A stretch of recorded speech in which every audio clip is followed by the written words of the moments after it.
With its insane new XP1 hypercar, California-based startup Hyperion promises space technology for the road. Doesn't it also appear to be something from another planet? That's not simply a meaningless marketing gimmick though. Hyperion is primarily a firm focused on energy to expand the use of hydrogen technology for propulsion, and it presently provides NASA with parts.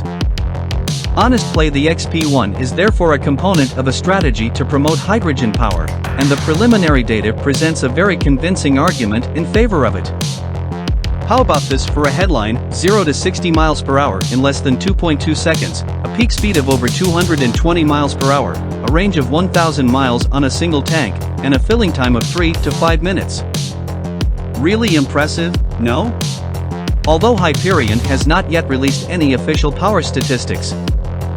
We do note that the XP1's 4 lightweight electric motors will drive them all, and that its titanium carbon fiber frame would cause it to weigh just more than a ton.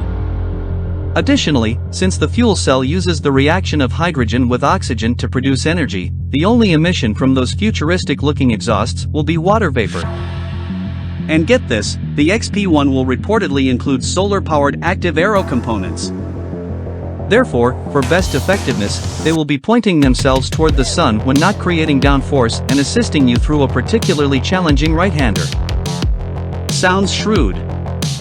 Although that's pretty much all we know about the interior, the stunning glass cockpit has a 98-inch curved display and gesture control for most functionality. Only 300 times P-1s will be produced for an as-yet unspecified part, and manufacturing is expected to begin in 2022. To address the shortage of hydrogen infrastructure in the US, Hyperion has also committed to developing its own fueling stations. So, big plans. What say you, Internet?